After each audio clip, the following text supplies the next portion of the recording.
about to have I'm a producer now. So we're in Atlanta right now, and at a restaurant, a very nice restaurant we've been before called Violet's.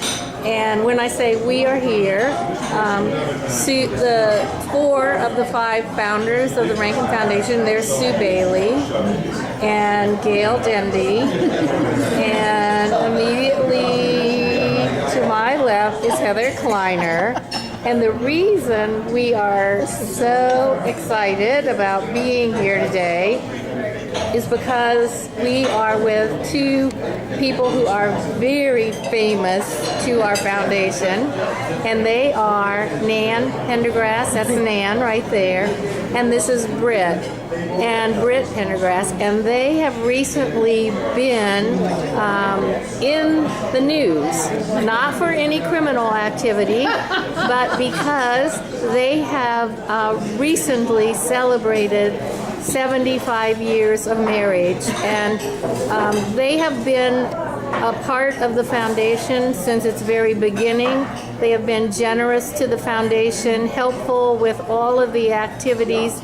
And the last thing that I'll say before maybe they would be willing to say a few words is that they personally knew Jeanette Rankin, and they had her in their home, and they visited with her, and so they really identified with Miss Rankin for many reasons, but I would say particularly because of her pacifism and her views that war was not a solution. So I don't know, Nan and Britt, if you would want to say anything at this time, but they are very dear to us, and it is very exciting to be with them again. Okay. So, our dear friends, we celebrate you. and I just will tell one other story too.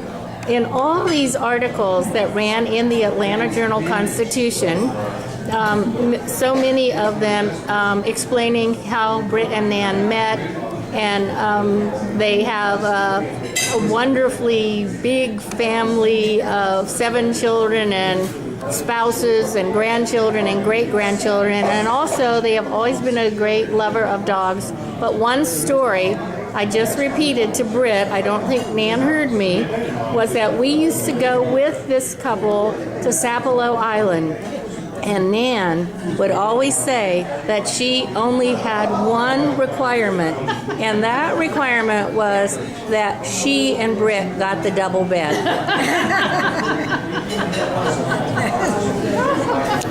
I wish there was only one.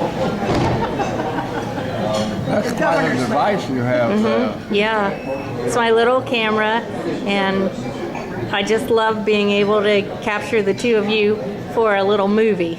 Well, I think our first awareness of Jeanette Rankin was when she spoke in Congress at the very beginning of World War II, and she opposed the war and was the only one who did. And somehow we got hold of 40 copies of the speech she made and passed them around to everybody. We never dreamed that we'd meet Jeanette Rankin, but we did.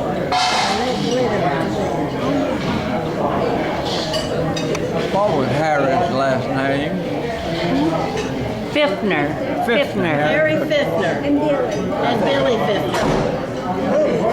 He and his wife were also met Jeanette Rankin.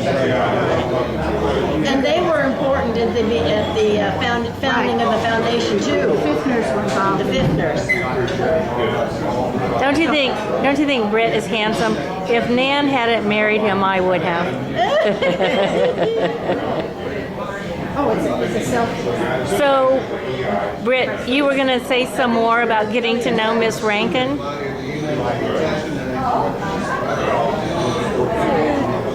we're here. What was that? Would you want to say some more about getting to know Miss Rankin? Oh. Well, as Nan said, person, and now hindsight, when we were introduced to her,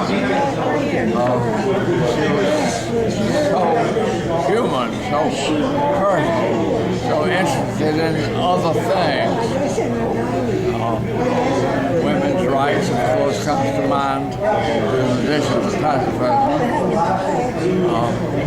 She promoted the change in the electoral college to have multi-districts, but never did achieve that.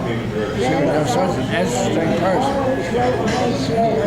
We're so privileged to have her visit with us. On one occasion, she was in the hospital having some nerve thing fixed. And we went to visit with her. She was obviously uneasy. And we couldn't figure out what the problem was. Eventually we found that because she had not put on her wig and didn't know that the mail was going to come visiting. That's great. There was rumor, you know, that she and Fiorello had been interested in one another, but nothing else came of that. Just a great person.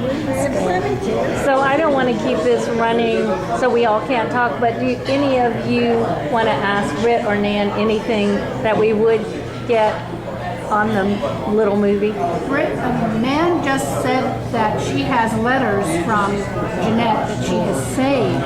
I'd love to know what she's planning to do with them ultimately. I don't know. I've saved them all. I have pictures of the house where she lived. Well, the thing is that she has a 135th birthday coming up on June 11th. And we are having a celebration of that, and it will be held at the Special Collections Library at UGA, and they're going to try to display some of her writings. So maybe you'd like to lend them for that. Yes, I would be glad to. I think they're 4 or 5 letters. Well, that would be lovely. Maybe we can borrow them from you. Well, she was so brave. She was very, very human. She was wonderful. But on one occasion, her sister called us and said, Jeanette is in Atlanta, and she's at a hospital. She'd like to see you. She had an operation for cheek delivery, I think they call it, something that hurt. And of course we went over right away to see her.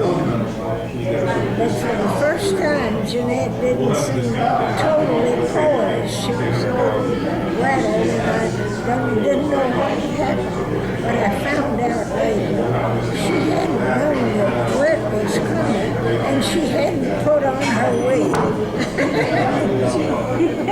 So she was embarrassed. And Nan also said when she stayed up at her house, she stayed on the top floor with her high heels clicking. And what you said you were afraid what? I was afraid she'd fall and break a leg or something. I didn't know what I did, but she never fell. She always wore those high heels. She always wore high heels and bright red hair. Bright red wig. She was wonderful. Well, I'll turn the machine off now so we can just all visit, but you both know that we love you, and we are grateful for your friendship, and we're grateful for all that you did to help get the foundation where it is today. It just wouldn't have happened without your support. So, Oh, yes, thank it was. you. You all were wonderful. You took the initiative to found Jeanette Rankin Foundation. What would have happened without you? Thank you both.